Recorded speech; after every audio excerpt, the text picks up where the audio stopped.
So let's call the management committee meeting for Wednesday, December 8th to order.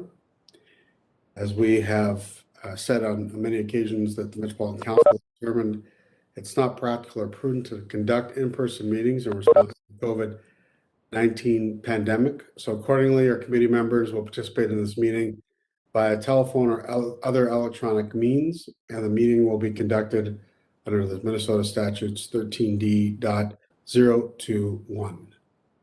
Encourage members of the public to monitor the meeting remotely. If you have comments, we encourage members of the public to email us at public.info@metc.state.mn.us, and we'll respond to your comments in a timely manner. So with that, if there aren't any changes to the agenda, then we will get started. Can I get a motion to approve, or can we call the roll to make sure we have quorum, please? Barber. Here. Gonzalez. Here. Johnson. Here. Lee. Here. Lilligren. Here. Ferguson. Here. Thank you. Thank you. And we have quorum. Our first item that we have is approval of the minutes for our November 10th special meeting of the Management Committee. Is there a motion to approve the minutes? Lilligren moves approval. All right, moved by Lilligren, seconded by Barber. Is there any other discussion? Seeing none, can we call the roll, please? Barber. Aye. Gonzalez. Aye. Johnson. Aye. Lee. Aye. Lilligren.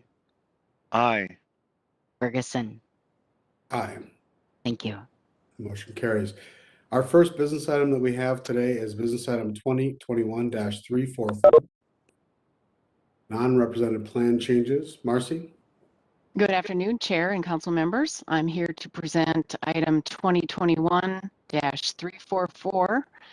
This is the annual update to the non-rep plan, which covers approximately 400 employees throughout the Met Council. And there are three big changes to the plan. They're housekeeping generally. The first is salary administration. The second is the list of job classifications and grades. And then the last is the non-rep salary grid for grades A through M and executive salary. So the salary administration is very much in sync with the represented groups. And what this indicates is a 2% general increase of the entire compensation grid, which results in a 2% increase for non-represented employees in the step 4 through 8 area, and then a step increase to a new step if performance meets expectations or above. For those who are in the performance zone of the grid, there would be a 2% general increase and then a performance-based increase that is a pool of 1.5% for the group. And so we determine the exact percentage increases by performance rating once we have the all the performance reviews in, or a good chunk of them. And then we want to be able to distribute 1.5% to that group. In terms of the non-represented job classes and salary grades, this is a point in time update so that we just keep it current with where we're at, and every year we update that list. And it just shows the names of the jobs, the titles of the jobs, and the grades of all the jobs covered by the non-rep plan. And then when it comes to the grid, this really basically shows the salary at each step of each grade, and that whole grid was bumped up by 2%. And then the executive salary grades were moved to reflect the changes to the local government salary cap for 2022. And this, the Thrive analysis is stewardship, falling within the financial parameters established by this council and reflected in the 2022 operating budget. And then prosperity, so fair and reasonable total compensation that demonstrates the council's commitment to its employees. So with that, I will take any questions that you might have about the non-rep plan. Are there any questions from council members? Councilmember Gonzalez. Thank you. And this is just a question for my information. And I see that there's a local government salary cap that's set by the legislature, right? Correct. So is it our practice to go all the way to the maximum allowed by the cap, or do we have some flexibility on that? And the flip side of my question would be if there's any scenario in which we can go above the cap. Thank you for that question, Chair, Council Member. So we are not required to go to the top of the cap, and in fact, we don't generally. I mean, we have what you'll see in the executive range is, a bottom, a middle, and a top. We do not tend to bring people in at the very, very top, but we can't go over. We can't, compensation in any given year cannot go over the top of that range. I will say that you can, or we can as a council, request that the legislature give us exceptions to the cap. And we have received exceptions to the cap for a few of our executive positions. About 3 years ago, we lobbied for some exceptions, and then we did earlier, when the cap first came into play about over a dozen years ago. So even when we have an exception to the cap, we tend to not go right up to that exception. But we know that for some of our positions, we really need that exception in order to be able to recruit the level of candidate that we need for this work. Thank you. And that's what I was thinking, to attract top talent, we need to, be competitive. So that helps. Thank you very much. You're welcome. Any other questions from council members? Marcy, I just had one for you. I know we've done some other changes to ensure we have pay equity amongst different folks within the organization. Do we look at positions to make sure certain positions aren't graded lower and they have, let's say a lot of women or a lot of people of color in those positions, and that in itself wouldn't cause some pay inequities? Or how do we ensure as we create these grids that we have pay equity throughout? Chair, that's a good question. Okay, so I will say that so every I don't know if it's 2 or 3 years now, I'm trying to remember, we have to do a pay equity analysis for that's gender-based, submit to the state. There's a whole process there, and we will, by the way, have to submit that analysis here at the end of the year. And so you will actually be getting, this committee will be getting an item to basically review and approve our pay equity analysis submitted with the state. So each, in terms of being able to ensure equity in our grids across the council. So the grid, so first of all, the grid groups, it's non-rep, it's MANA, it's AFSCME, and TMSA. And, we have established by union contract, a particular set of a grid, right, with steps and with a minimum and a maximum. Whenever we hire someone into a position, we take a look at their experience and their education, and we look at the people who they are working with, or the people who are in their same grade across the council. So what we really look at is to try to compare employee credentials, with those in their job families and in their work groups, so that we do not create additional inequities in terms of gender, race. Now, of course, there's always people who join the organization years and years ago. We always have market conditions that impact us, but when we make new offers, if we have different, we have scenarios where we may be creating inequities. We have a process where we can adjust salaries to address those with union approval. Okay, thank you. Mm-hmm. Any other questions from council members? Is there a motion to approve business item 2021-344? So moved by Gonzalez. Moved by Gonzalez. I think it was seconded by Lilligren. Is that right? Second by Lee. Sorry, seconded by Lee. So moved by Gonzalez, seconded by Lee. Is there any other discussion? All right, seeing none, can we call the roll, please? Barber, Aye. Gonzalez, Aye. Johnson, Aye. Lee. Aye. Lilligren, Aye. Ferguson. Aye. The motion carries.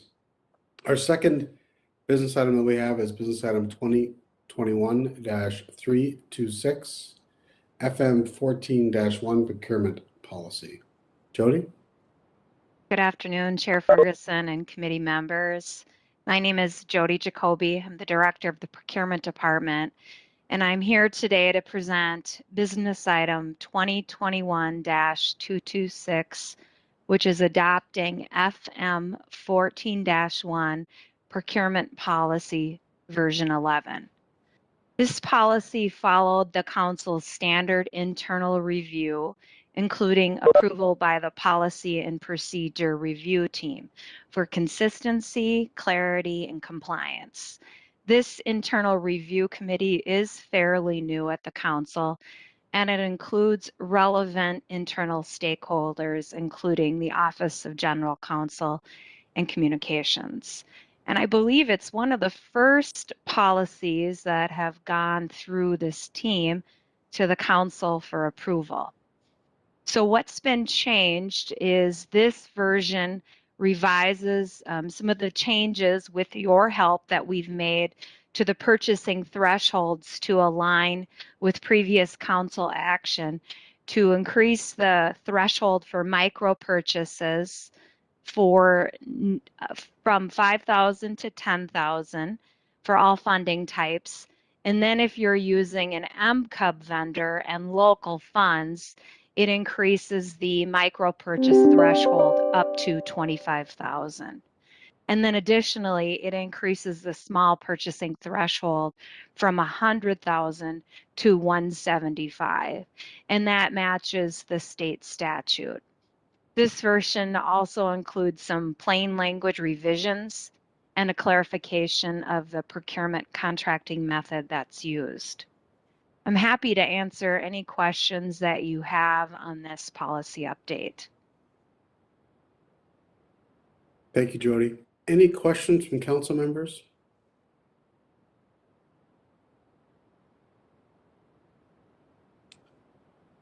No? All right. Seeing none, Jody, I thank you very much. We do have, we may hopefully have some other updates after the legislative session. So, but we'll start the year with this policy. So thank you. Is there a motion to approve the business item 2021-326, the updated procurement policy? Johnson moves. All right, moved by Johnson, seconded by Barber. Seconded by Barbara. Says business item 2021-326, moved by Johnson, seconded by Barbara. Any other discussion? All right, seeing none, can we call the roll, please? Barber, Aye. Gonzalez, Aye. Johnson, Aye. Lee. Aye. Lilligren, Aye. Ferguson. Aye. Thank you. Thank you. The motion carries. Our third business item is business item 2021-305, Southwest Light Rail Transit, Kennedy and Graven contract amendment number 3 for legal services. Jim? Thank you, Mr. Chair. Jim Alexander, Project Director for Southwest LRT. So this Kennedy and Graven handles condemnation proceedings for the project, and we're looking to amend this contract The existing contract needs to be amended by $581,000 to a total of $1.329 million for this work. And the reason why we're here is that there's been additional work that's been required by this team. Given just the process of condemnation, there's additional work that often comes up with appeals and dealing with court actions that we need to have our consultant address. And so we've had to add some money to the contract for this purpose. And as you can see, we did do an amendment earlier this fall for $68,000.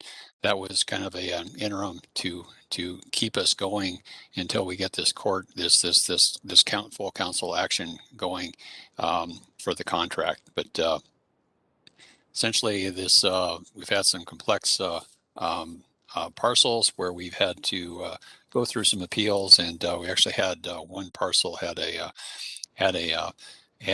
temporary or anticipated temporary restraining order imposed on us that we had to contest through the court. We were successful on that due to Kenny and Graven's work, but these type of things pop up on these type of parcels. And I just want to give you an update. I'm going to give you an update at the full council later today, but we have 98 parcels completed of the 150 total. So we're well on our way, but we still have quite a bit to go with 52 more parcels to complete. So with that, Mr. Chair, I'll take any questions. Are there any questions on this business item?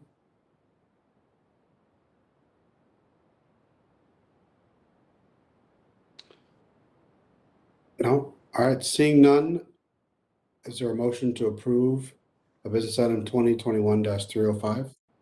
Moved by Barber. Moved by Barber. Is there a second? Second by Lee. Mulligan second. Moved by Barber, seconded by Lee. Any other discussion? All right, seeing none, can we call the roll, please? Barber. Aye. Gonzalez. Aye. Johnson. Aye. Lee. Aye. Lilligren. Aye. Ferguson. Aye. Thank you. And the motion carries. Thank you. Our fourth and final business item for the day is business item 2021-337, a loan agreement with the Minnesota Public Facilities Authority and issuance of the supporting general obligation sewer. Mark?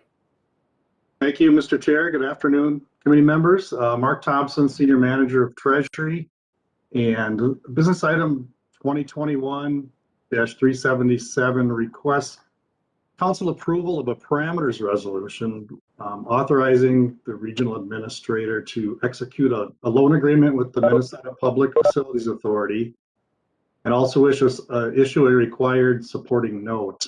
This is an annual financing tool.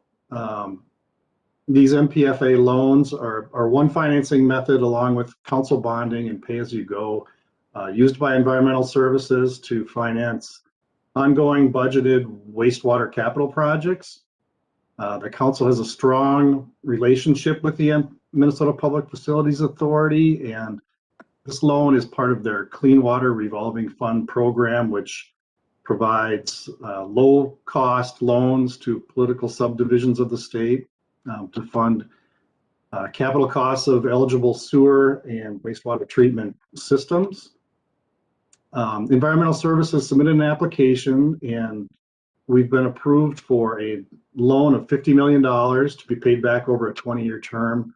Same structure as the loan we did last year. The loan we did last year is going to be fully drawn down in January. So we're starting this process to institute a new loan. We'll probably close on the new loan in late January. So the funding will be in place for next year. This loan program provides a cheap funding source for the council. The interest rates are typically lower, and we save bond issuance costs. We expect this loan to be at 1%, which is the lowest rate the loan program can offer. And compared that to us going out and issuing bonds, currently we'd be about 1.7% for a similar structure.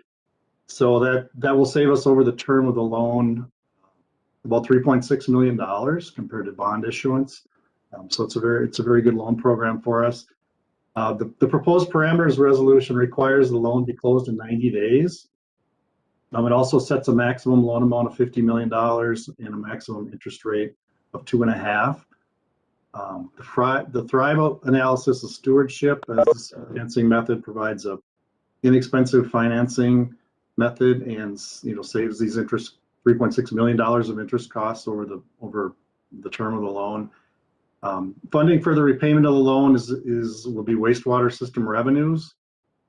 And although the PFA loan is also requiring us, which we've always done, is to execute a general obligation note pledging the council's full faith and credit and taxing authority as security for the repayment of the loan also. So, Mr. Chair, the proposed action is that the Metropolitan Council approve the attached parameters resolution 2021-42, authorizing the regional administrator to execute the loan agreement with the PFA in substantially the same form as is attached to the business item, and further to issue the related general obligation security sewer note securing the loan agreement in substantially the same form as the note referenced also in the resolution. That concludes my comments. I'll take any questions. Are there any questions from council members? Nope. All right. Seeing none, is there a motion to approve business item 2021-337?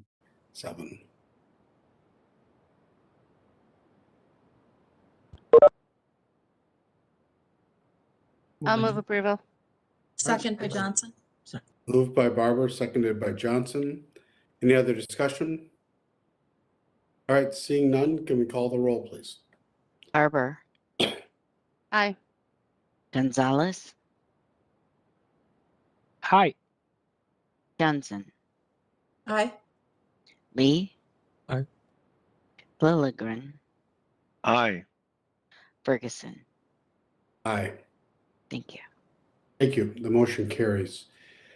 All right, we're moving on to the information portion of our meeting. And as we get started, that information portion, I just wanted to take a moment and introduce a new presenter that we will be having, or someone that we will all get quite familiar with over the next several months and years, and that is George Gonzalez. So if you saw two Gonzalez's on your list of people, that's not an error.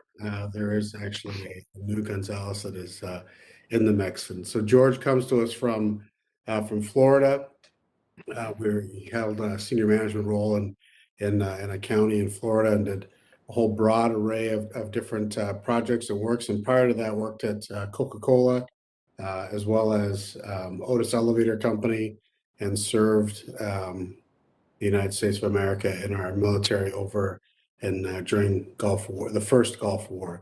And George is an immigrant from Cuba, so like my family, we had lots of common things and to talk about when we had an opportunity to have lunch. So, George, welcome to the council. Welcome, and we really look forward to getting your both private sector and public sector experience into the mix and your insights. And it's been a great opportunity so far to learn all of your wonderful experiences that you're going to be able to bring to the table. So if you wanted to say a couple words and introduce yourself, that would be great. Thank you very much, everyone, Chair and council members. I appreciate the opportunity to be here and serve the Twin Cities and the organization as a whole. I'm looking forward. I'll be reaching out to all of you just to get some time in your calendars, if possible, just to get to know you a little bit better and just share my experience with you guys and how I can help in any way that I possibly can. And I'm not sure if I said it, but George's title will be Deputy Regional Administrator and CFO for the organization. So thank you. Thank you. So our first information item is a new state budget forecast, which, if the headlines were correct, means something good for us as the council as well. So at least it's not going down and we're not trying to fill gaps. So Stewart, do you want to share the updated budget forecast? That'd be great, Mr. Chair. Good afternoon, committee members. I'm Stewart McMullan, Budget Director here at the Council. And as you said, I'd like to provide an update on our budget at MVEST revenues, which came out in yesterday's state MMB economic forecast. Greg, if you want to move to the second slide. Thank you. The first row here contains the actual amounts we've received so far. As you can see, we had a 3-month dip in state fiscal year 20 from March, April, and May when the pandemic first hit.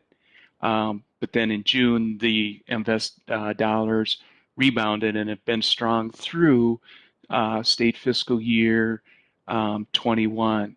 So far in state fiscal year 22 through November, we're 4.9% ahead of last year. November 21 forecast came out yesterday with the overall MMB state economic forecast. I guess the most important takeaway we'd like to share with you is appreciate the volatility in the forecast. Over the planning horizon in the last 19 months, we've had annual forecasts ranging for MVEST from $263.4 million to $396.1 million per year. And the state fiscal year 21 actual amount exceeded the forecast from May of that month by $90 million and the November 20 forecast by $36 million. I'm not casting aspersions at all on the forecast or the folks who do it. These are unprecedented economic times. Yesterday's forecast included an increase of 10.4% in state fiscal year 22 and 12.9% in state fiscal year 23 over the most recent economic forecasts. Making a crosswalk from the state fiscal year to our calendar year 2022 budget, this means an extra $32.8 million in bus operations budget for 2022 and an additional $4.7 million for the suburban transit providers. And overall, if it held, it would provide an additional $105 million in revenue over the planning horizon to the transportation programs. We continue to be gobsmacked by the MVEST revenues and forecasts and try to understand how this is occurring. The MVEST revenues are a function of volume, that is the number of cars sold, and the price at which they're sold. And all of the growth in MVEST seems predicated on the price. We've all read and felt the supply chain issues, and they're real in the auto industry, particularly due to the shortage of semiconductor chips. A trade magazine called Car Gurus reports that new car inventory levels are down in the third quarter 64% from last year and not likely to improve in 2022. In a story in this week's Star Trib, Walzer Toyota said they'd usually have 600 new cars on the lot, and they had 0 on Black Friday, but had a wait list of 484 people who'd put money down on a new car to be delivered. Basic Blue Book economics, when supply goes down, the price goes up. An average price of a new car in the third quarter of 2021 is more than $41,000 for J.D. Power and Associates, 7.1% more than it was 12 months ago.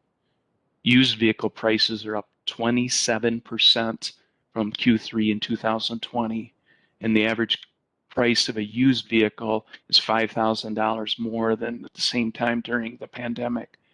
People are continuing to buy bigger, more expensive cars, and SUVs and crossovers continue to gain market share.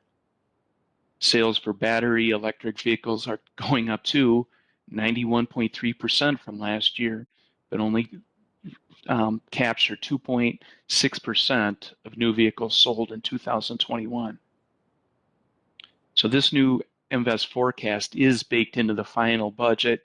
You'll discuss and vote on at tonight's council meeting. So I thought I'd stop there and see if people have questions on this table.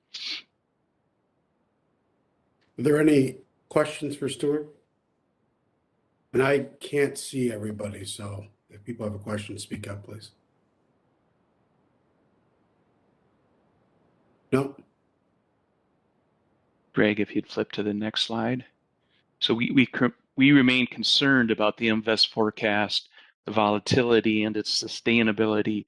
So it's almost 50% of transportation operating budget. The forecast, again, just came out yesterday, contains lots of information. We need to read it more closely to get more comfortable that it is sustainable. We'd gotten an earlier heads up about the invest forecast, but hadn't seen the overall forecast or any of its details until everybody else saw it yesterday.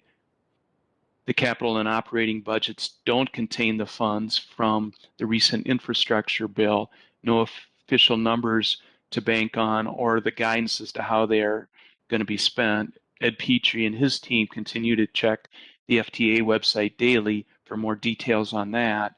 And when we have that, we'd revise our long-term forecast to account for the growth in invest, the updated budget and ridership forecasts and the infrastructure bill.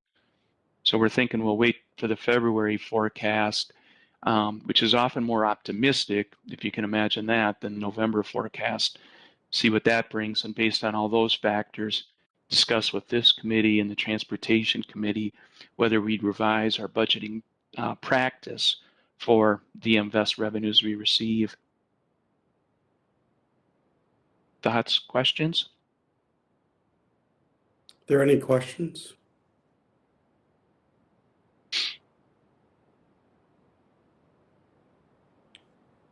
All right. Is there another slide, Stewart? That's it. Thank you, Mr. Chair. Okay. Mr. Chair. Go ahead, Councilor Johnson. Thank you. Sorry, I couldn't log in for some reason when the link was sent out earlier. I have to figure out why not to see. I think it was this presentation that might have been in there, but so I was not aware of how many slides there was going to be either. And I've been trying furiously to catch up with the news yesterday. Can you just, again, what is driving, what segments of the economy are driving the surplus? They usually break it down and say it's this, that, and the other thing. Can you give us a picture of what that is? In the state economic forecast, the number that probably got the most attention, the headline was that the state's general fund surplus will be up $7.7 billion over the 4 years. Most of that's driven by increase in income tax, both corporate and personal income tax. Those numbers are up in the teens percent over the last forecast. Sales tax up just a little bit. The one that surprised me, I guess, is that expenditures are down from the previous forecast. Not a lot, but down. And again, given price of labor, some of the other challenges, kind of the social infrastructure, if you will, I'd have thought the expenses would be up also. So again, the major driver there was personal income tax, personal and corporate income tax. Thank you. Everything is so interesting about this. It'll be very interesting to see that February forecast. And considering, you know, we're just 2 years ago where we were sitting, and you know, still a lot of hand wringing about our projects and how they'll be funded operationally once they're built, you know, but at the same time, just to be honest, we all know this sets up a really interesting political fight as to, is this good news or is this government that's taking too much in the first place, or blah, blah, blah, all of that, right? So we're not political, so we'll just work with the numbers, and hopefully this will bode well for us in the future. And I'll try to dig in more into more of the details too, but I always like to know what those drivers are behind the scenes and trying to figure out if they're anomalies. And so anyway, thanks for bringing this to us. Very interesting. And thank you, committee, Mr. Chair. Thank you. And I think, you know, we'll have more from our finance team in the quarterly report. I'm not sure if they'll address this, but it's my understanding from a budget perspective, we're not, even though the numbers are higher, you know, we're not changing headcount or making other investments. We're going to wait and see what happens in February. And from a sort of a conservative, prudent perspective, then we can make other adjustments at that point if we need to. But ultimately, you know, if you remember, we have reserves that we can, you know, we put more money into when we have a little extra revenue we take money out of when revenue comes up short.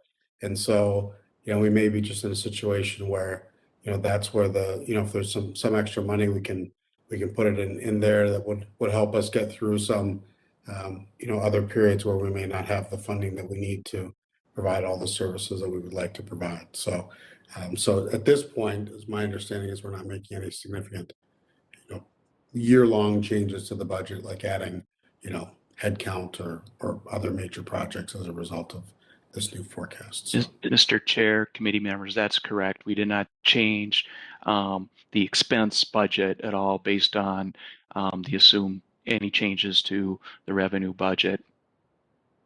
Thank you, Stewart. All right, with that, if there are any other questions for Stewart? All right, seeing none, then we will move on to our second information item, and that is the affirmative action plan. Cy Jordan.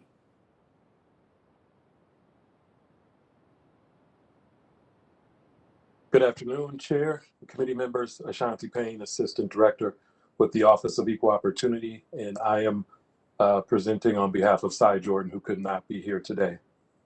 Also, I will mention that Marcy, Syman, Director of HR, is also here and available to address questions and help provide any clarity if necessary. So just as kind of a refresher, our affirmative action plan covers a 2-year period and looks at all of our employment and personnel practices.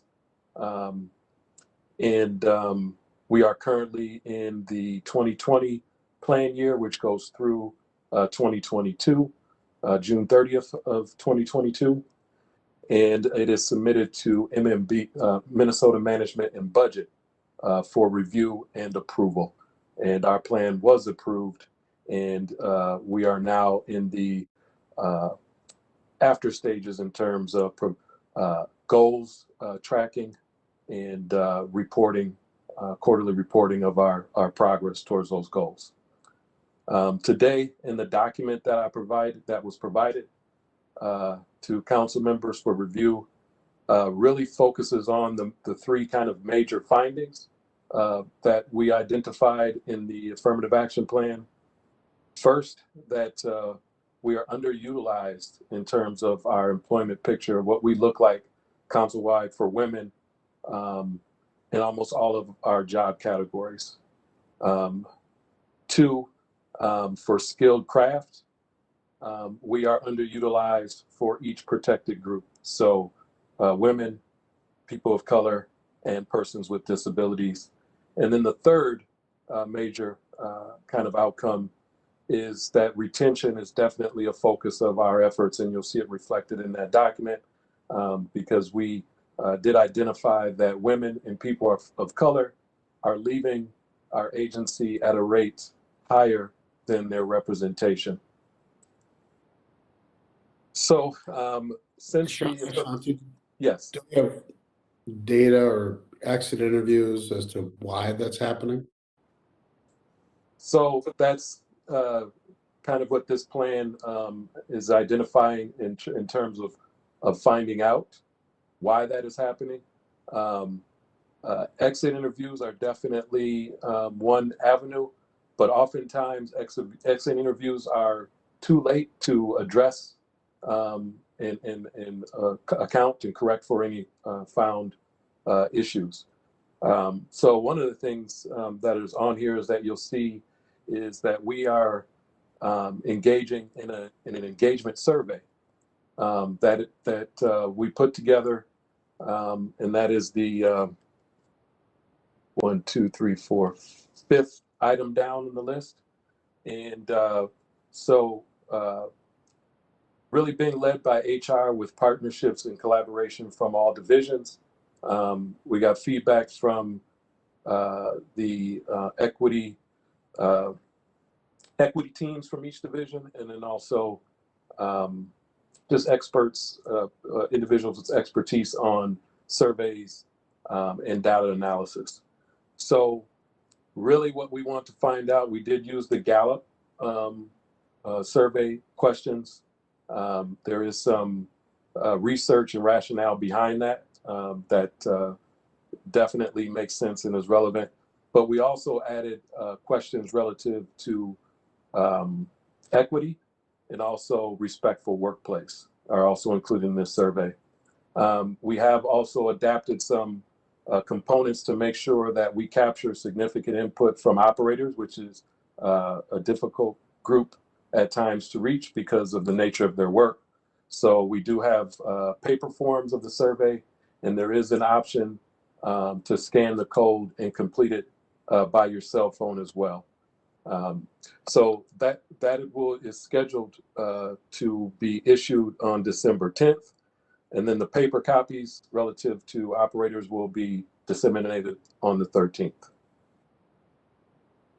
Mr. Chair, may I ask a quick question to that point? Go ahead. Thank you. Thanks, Ashanti. Do we know what on the survey? Do we know what kind of rates we get on takers of the survey? I know that it was done in the past, and so this is one of those questions I'm going to defer to Marcy Syman. Chair, council members, so the last time we did this survey, which is in 2017, we had, depending on the group, we had about a 73% return rate. We know that we probably only need about a 25% to have it to be statistically representative, but we're really hoping for a much higher rate because we want to be able to, we've got all kinds of demographic groups we're trying to reach, right? And we want to be able to make sure that we have a way to, or that we have representation all across those groups. So we absolutely track that, and you'll be able to see the results in our final report. Thank you. And Mr. Chair, just one quick follow-up. Go ahead. And I think you mentioned using Gallup questions, so trying to find the right questions by people that have worded them correctly, whatever, you know, correctly means, just so that there's trying to scrub for bias, right? And make sure that they're authentic questions where people feel free to be invited into the question. Hopefully there's some open-ended questions where you can get richer data out of it or content out of it.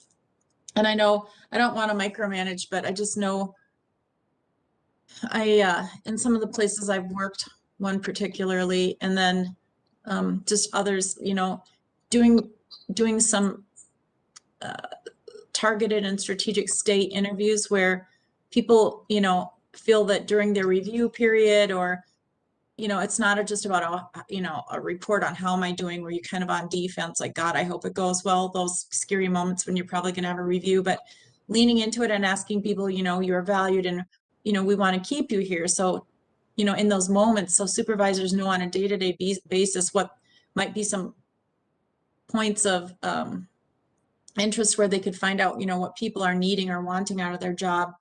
And before they start to get discouraged and they aren't filling out the questionnaires and they start to look for other jobs. So I'm just saying that because it might be another option if you're not already doing it, where it's more personal and it's not survey driven. And so, you know, data driven, but more personal, letting people know that, do they have career aspirations? Are they having issues with daycare, or, you know, whatever it might be, and have those conversations. I just know that they've very much helped in retaining staff so that you don't have to do the exit interviews. Thank you, Council Member Chair. We definitely will take that under advisement. I probably should have mentioned at the beginning as well that we actually, as a work group with OEO and HR, identified 43 strategies. But as you know, when you try and focus on 43 at once, probably none get done. So these were the ones that we said, let's tackle these 11 here. Make sure we track progress and then move on to the next group. But stay interviews was definitely part of the complete list.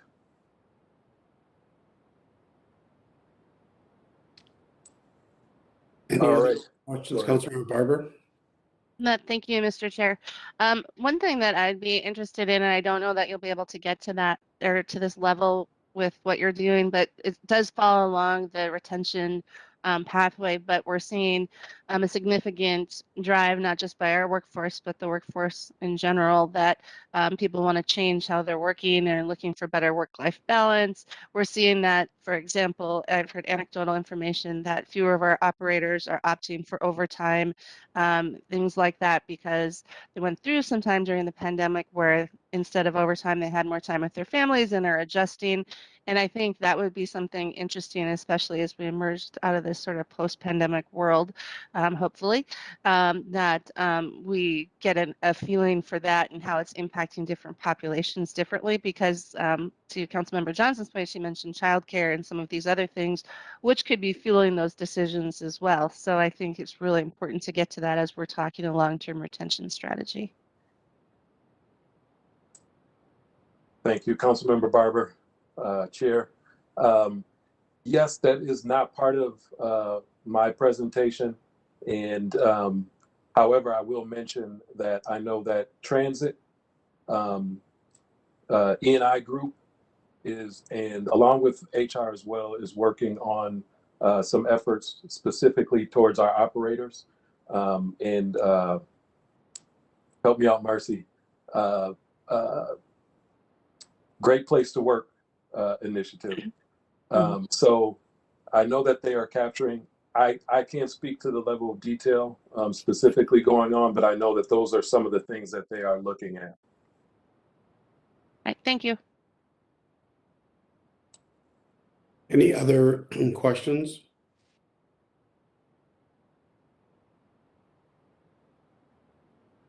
All right, Ashanti, do you have more? I do, think but I thought Councilmember Lee. Yeah, Councilmember Lee. Councilmember Lee, go ahead. Thanks, Mr. Chair. My question is related to Judy's question, and I was wondering if in our surveys, whether they're state surveys or exit interviews, if they're in person or a written form, or what kind of evaluation it is. And the reason I ask this is because I wonder if we could use a third party so that when our employees are doing these evaluations or interviews, if they happen to be face-to-face or in-person interviews, that maybe if having a third party ask the questions and interview them, they might be a little bit more forthcoming about the challenges and barriers, so that we could have a more complete picture of the work culture and the systems and the barriers that might be impeding their movement. Thank you for that question, Councilmember. Chair. The format of the interviews, there will be electronic format in terms of you can do it on your computer, desktop, via phone, and paper. And I will mention that once the interview or the stay interviews are done in person with that supervisor or manager. And then I will mention after we have closed the survey, collected, organized, and analyzed the data, our plan is to gather focus groups to talk about some of the themes and things that are identified through the engagement survey. And again, Marcy, I think there is a plan to engage with a third party vendor to help with that. But I'm going to let Marcy confirm, or is there opportunity for that? Oh yeah, there certainly would be opportunity. We have we have consultants that we can use, right, to do the focus groups. The idea with the focus groups would be to try to understand the data. So we start to see that there is a particular demographic that is responding a particular way to some of the questions, and we're trying to figure out what would be a good strategy for addressing the concerns, or maybe we don't understand completely the concerns. We would be wanting to do some focus group work there. Mr. Chair. Councilmember Johnson, go ahead. Just briefly, I appreciate all of this. I think it's important. So what we're trying to find out is what's present and what's missing from the experience. And that's good. And then of course, there's many more steps after that to figure out how we get to those conditions of satisfaction where the person feels like, yes, I've been heard, and our team members are feeling that they're seeing the the changes that are being made or the adjustments or the accommodations or whatever it might be. So I'm assuming that there's a full strategy that goes all the way around as fast as possible to make adjustments and corrections, and people can see things in action, because we all know that, you know, we have some pretty critical shortages right now, as do everybody. But, you know, you know, process is wonderful, but if process doesn't have really concrete resolutions that drive results, people can also just get burned out on process and focus groups and surveys. And to Councilmember Lee's point, you know, I'm going to speak for myself, but every time my employer in my life's history has asked me to do something, I always know that that's my employer. And I'm very careful on how I answer. And my friends and family might know one way that I think, and my employer will know how I think I should answer. So I'm just being very candid, because we all respect our employers and we, you know, want to have good working relationships. But whatever we can do in this critical time to figure out how to best manage the issues and challenges and opportunities that our employees want, the better, because we've got a churn.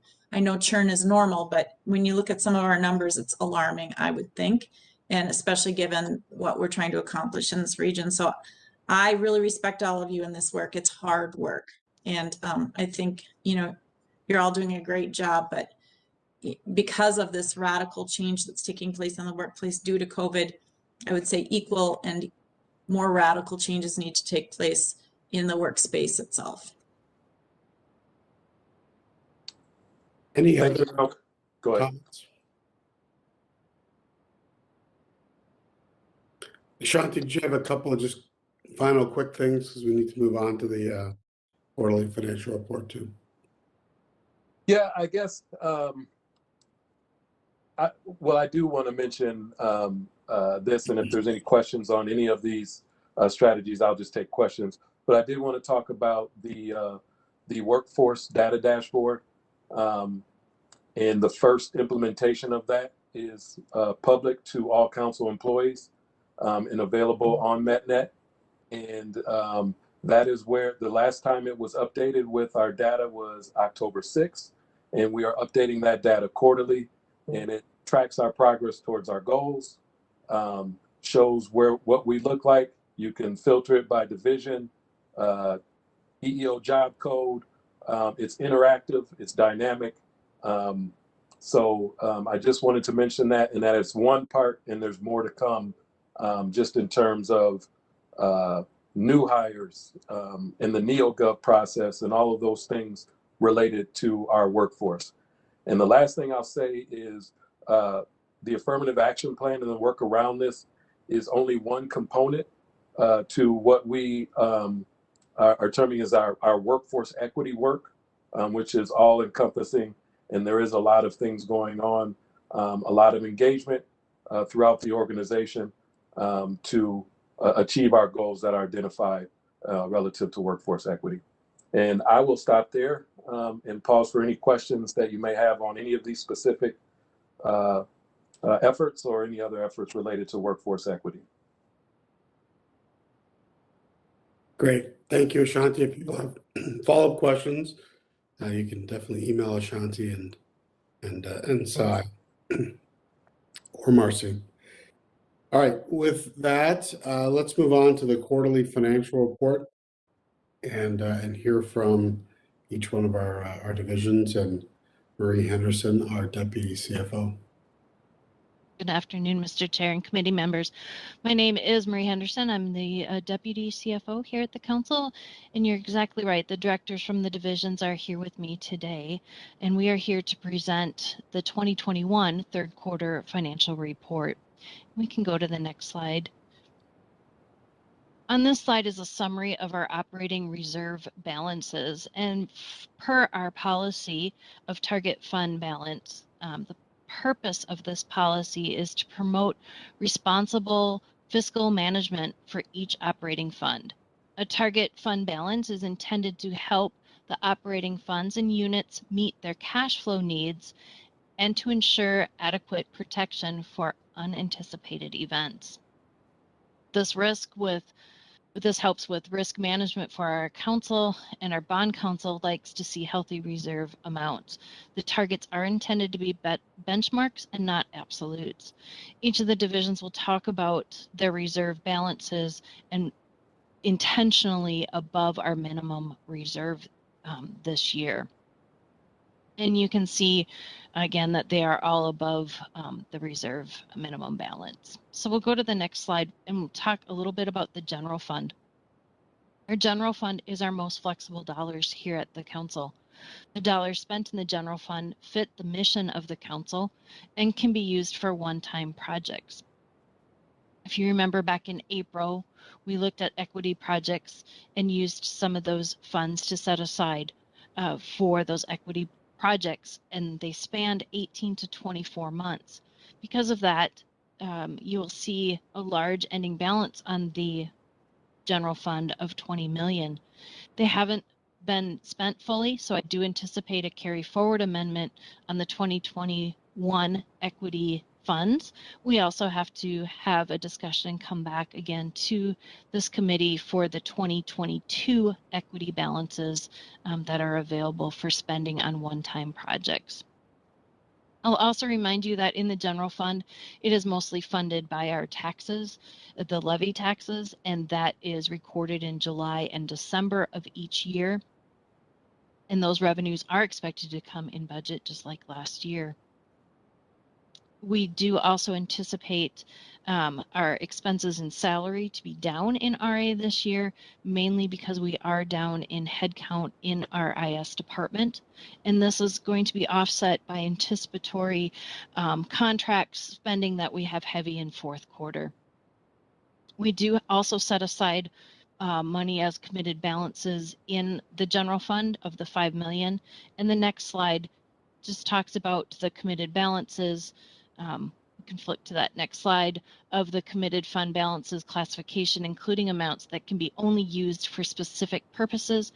They were determined by a formal action of the highest authority, which is here at the council, that you have set aside for the self-insurance, the compensated absences, and our water supply program.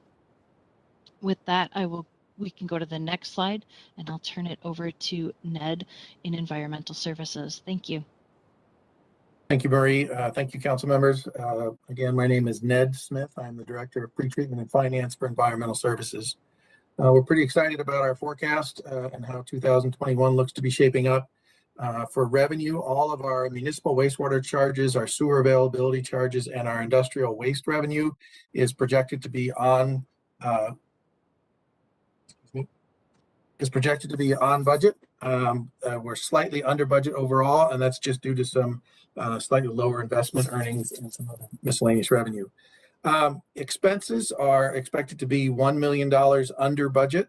That's a couple of things driving that. First of all, our materials and supplies is actually over budget due to increased maintenance productivity and some inflation factors. Also, our utilities are going to overrun budget a little bit due to lower turbine generation at the Metro plant, where we generate our own power off of the heat from the incinerators and steam. That's going to be offset primarily by our salary and benefits that are going to be under budget, mostly due to higher vacancies as well. And we also have some savings in our contract services from a new fertilizer pellet contract out at Blue Lake. We built the budget before that contract was finished. The contract came in much lower than we had budgeted. We expect those savings to continue, and we'll be baking that into our budget in the future. We also have some salary savings over in RA allocation, which Marie mentioned, and so that does trickle down to ES.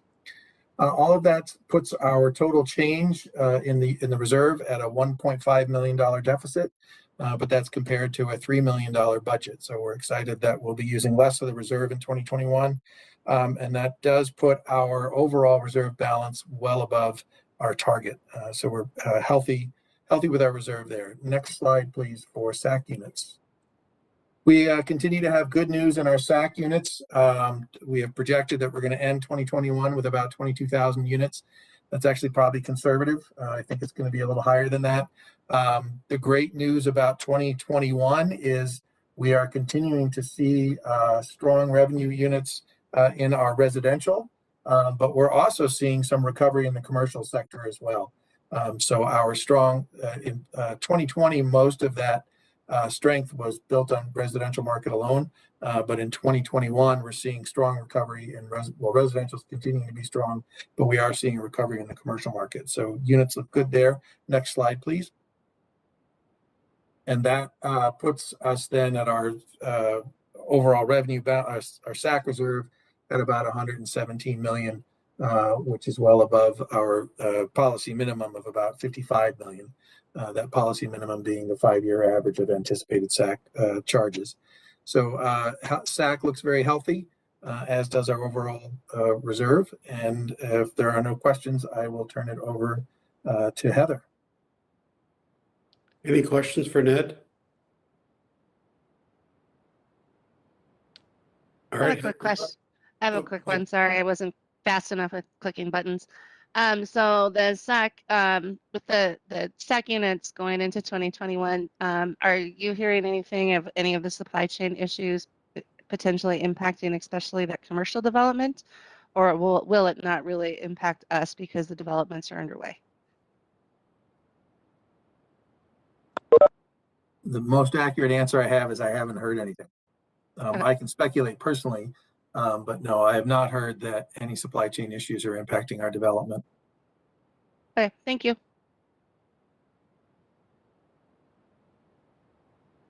Any other questions for Ned? All right, Heather. Okay, good afternoon. Heather Augustin-Hebner, Finance and Administration Director for Community Development and MTS. So I'll start off with the Metro HRA. As you've been hearing me say for the last year during these presentations and budget development, is the HRA is in the best financial shape it's been in a long time. Mainly that's due to federal COVID relief. When we're before you in transportation, you see us getting large lump sum grants from the FTA. What HUD is doing is they are just increasing our annual appropriation. So we're seeing it kind of slowly come into the HRA program.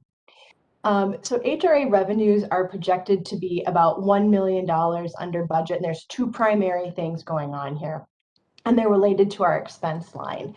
So we're going to be about $3 million under budget, under our revenue budget for the housing voucher revenue. And that really relates to our spending. Right now, the housing market is really flooded with housing vouchers, and that makes it. So the good news is we have more money to issue housing vouchers. The difficult challenge is the housing market is flooded with housing vouchers, which makes it harder for folks to actually find a place to home that they can fund with their voucher. So we're seeing about $3 million underspending on the expense side. So that means we're going to draw about $3 million less on the revenue side. The second piece is concurrent also, is that the revenues are partially offset where we're going to get about an additional $2 million in emergency housing vouchers. Terry Smith and others from the HRA have talked to the Community Development Committee and Council that we got an additional 218 emergency housing vouchers. So that brings in additional federal revenue. So when you take we have $2 million more in emergency housing voucher money, and we're going to draw about $3 million less on our kind of traditional housing vouchers. We're about $1 million under budget in our revenue line. Expenses are projected to be favorable to budget by about $3 million. Again, that's $3 million in our regular housing voucher fund that we're not going to be able to spend, and we're not going to be able to spend quite all of the money for the emergency housing vouchers either. We also have some modest decreases in contracted services and transit expenses, mainly due to COVID impacts, just changing the way that we do business.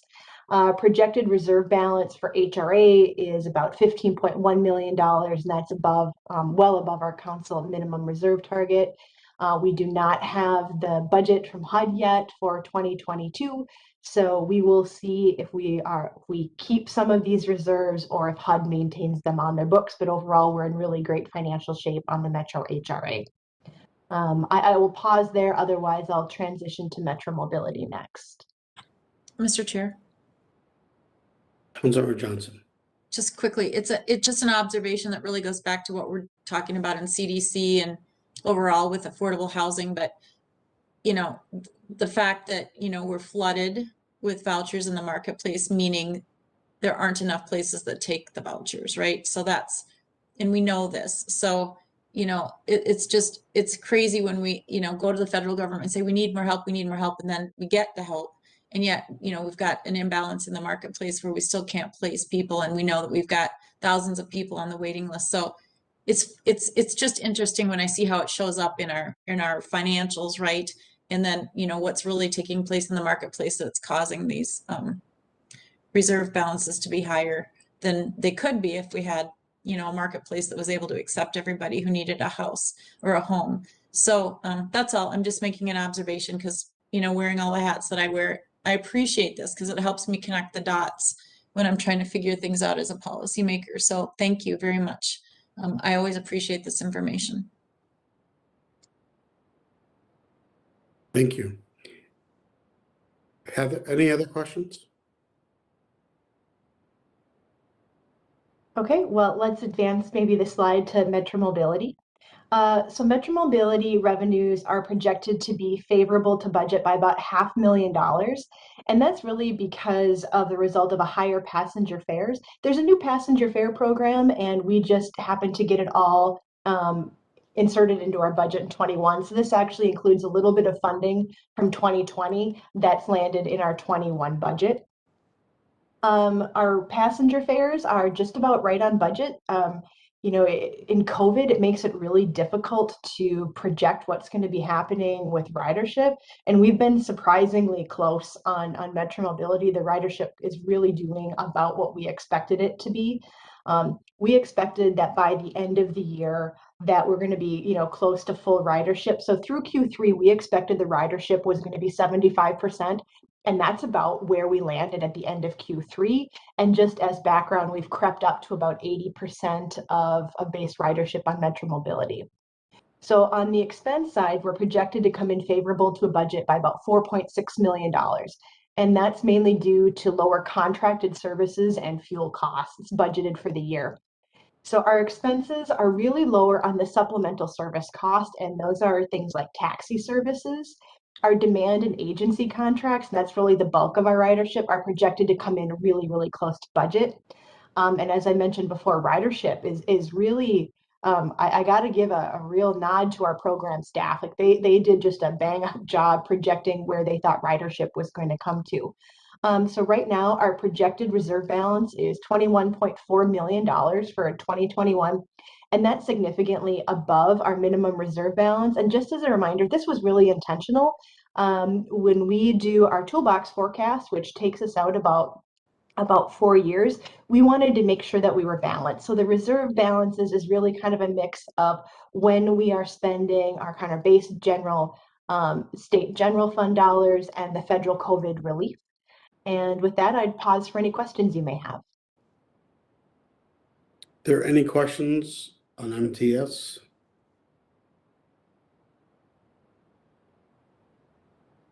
All right, seeing and hearing none. Metro Transit's next. Good afternoon, Chair, committee members. Ed Petrie, Director of Finance with Metro Transit. First, I'll go through a couple slides on motor vehicle sales tax. Then I'll go through the Metro Transit bus, light rail, and commuter rail systems. As Stewart was talking about earlier, motor vehicle sales tax, we still kind of shake our heads a little bit because with the results that we're seeing, we're cautious. Let's just say we're very, very cautious with what we're seeing. But what we're overall seeing that the motor vehicle sales tax receipts through 2021. For 2021 through September, a total about $276 million, or they're about 113.7% of the February forecast. So they're 13.7% above forecast, which is kind of hard to believe that continues. So with that, Greg, if you could move to the next slide then. So what that has done is that's basically built our reserves. The blue bars here are the respective reserve balances. As of September, we had forecasted we'd have about $29.5 million in reserves. We actually have $58.5 million in reserves. If you recall, with motor vehicle sales tax, the council has taken a very conservative approach, a realistic approach to what we do, because it's a volatile revenue source. We budget 95% of the revenue that's forecasted. Then any receipts in excess of that would then be used for future year operations. So if this trend holds, the excess reserves then will be used in the future year operation budgets. But like Stewart mentioned, that we're very surprised on the motor vehicle sales tax, the amount of the increase. As Stewart mentioned, we're adjusting that in the 2022 budget. But Chair, one of the things I do want to mention or make a comment also, you asked the question about, are we adding a bunch of FTEs and service? The question is no, or the answer is no. We're holding course where we're at because we're very cautious about motor vehicle sales tax, very cautious about the forecast. We'll revisit this, as Stewart mentioned, but coming up in February. But we're kind of holding course right now until we see the proof in the pudding, if you will. So that's kind of where we're at. Ed, just a question for you. Obviously, the last few forecasts have been significantly under what the actuals have shown up. You've been around for a long time. Have we had other forecasts that are significantly over that obviously it leads to the sense of caution that you have? Chair, committee members, yes, we have. We've had some years where the forecast comes out and it's really strong. We're cautious, and when the results finally start coming in, it does not hit what the target had projected. So those were the years that we were very, very pleased and very happy that we had actually budgeted 95%. So it kind of ebbs and flows, but yeah, so it can go either way, Chair. The thing that kind of boggles my mind is the fact is that we're all hearing that there's no chips, there's no new vehicles. Stewart mentioned that one of the dealerships said they should have 600 new vehicles on the lot. Black Friday, they had none. So it's just kind of like, what's causing it? So we're cautious. So like I said, we are holding course, not changing things until we see some proof. Great, thank you. Okay, you bet. Let's go to the next slide, Greg. So that brings us into Metro Transit bus operations. Like all the rest of the business units, we have a very good result for the end of the year. Before I go into Metro Transit bus operations, I'm going to kind of talk about ridership, talk about for bus, light rail, commuter rail. One of the things that we've talked about previously is that we track ridership. Since we've been on this COVID journey, we have been tracking ridership since back in March of 2020. We're right now, the numbers I'm going to give you are tracking for week number 92. So we have been tracking this ridership, COVID ridership, for 92 weeks, which is just amazing. So that is for the week of 11/29 through 12/5. What we're seeing, the bus system was down about to pre-COVID levels, was down about 47%. So we're slowly seeing some recovery happening on these systems. Blue and the green line were down about 53%, North Star about 89%. Our overall system was down about 50%. So it's right now at about the 50% mark. We have forecasted with the budgets coming forward into 2022 that we would be at, so we're at an overall system about 50% recovery. We forecasted in the 22 budget about a 45% recovery. We had also, though, anticipated that the world would start opening back up in September, October of 2021. We know that has been delayed, so we're watching that very closely. We'll continue to watch ridership very, very closely on a weekly basis and continue to report to the management committee the results we're seeing. But overall, like I mentioned, I just want to say that our overall system, it's back about 50% compared to pre-COVID levels.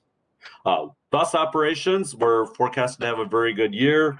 We had forecasted to use about 129 million in reserves, or excuse me, we're going to use 148. We'll actually use 129.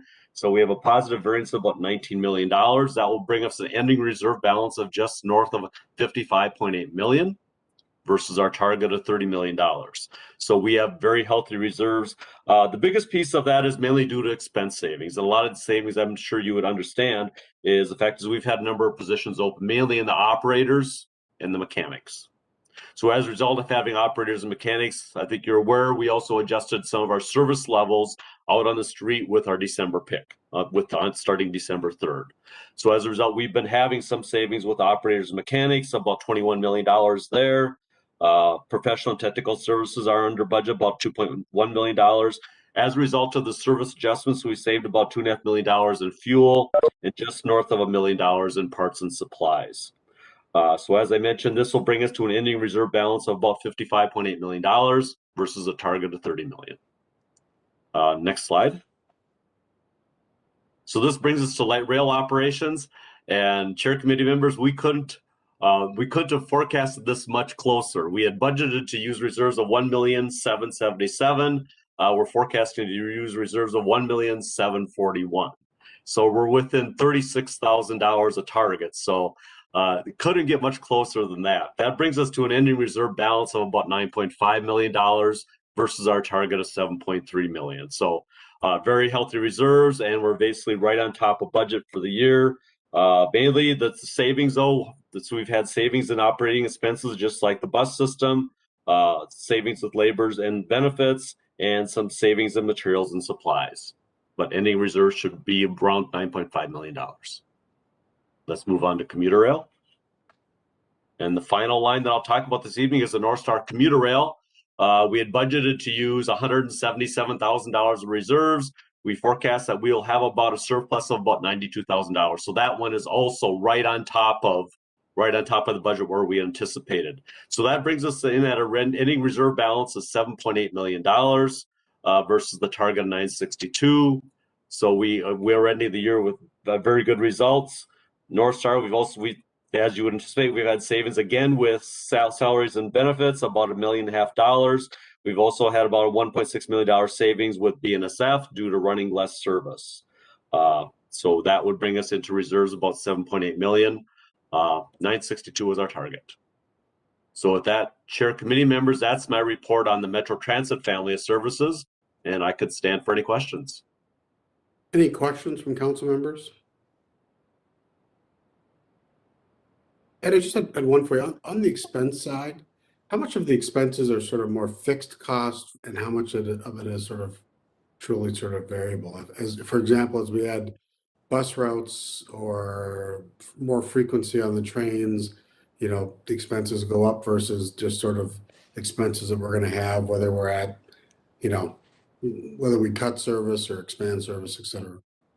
Chair committee members, really good question. I guess one of the lines I can give you kind of an idea on is like on North Star commuter rail.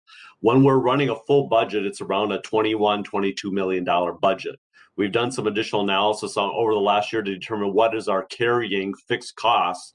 Carrying fixed costs are about $6.5 million for example, the commuter rail. So it's about 30% is fixed cost. Got it. Perfect. Thank you. Thank you. Any other questions? Mr. Chair? Yes. Hi, Mr. Chair. This is Councilmember Barber. I just have a general question or a comment for all of our finance people who've been presenting today. I'm just unbelievably impressed that in this volatile environment and how the planning we did going into this year really coming in so close and in great alignment. It really helps steady us as an organization to know that we're still on steady financial ground. And I really want to credit all of you, and that's really from all the divisions. So this really actually kind of blows me away. So very impressed by all of your work. Yeah, thank you. Agreed. All right, thank you. Does somebody have a motion for me? We don't. Mr. Chair, I do.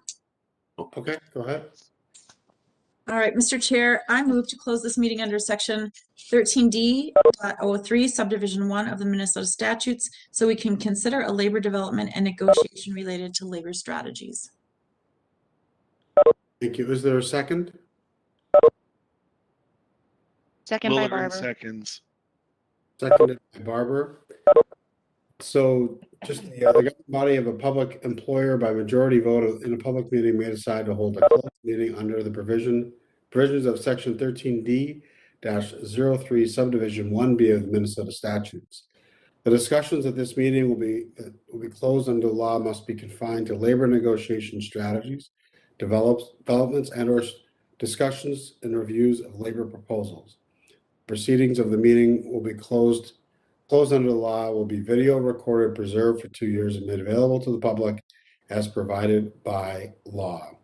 Can we get a roll call vote to close the meeting, please? Barber, Aye. Gonzalez, Aye. Johnson, Aye. Lee, Aye. Lilligren, Aye. Ferguson. Aye. Thank you. Thank you. And after discussion on this information item and after this information item will not conduct any discussions or conduct any business after this information item is complete. For the record, please note that the meeting was closed to the public at 3:22 p.m. on December 8th, 2021.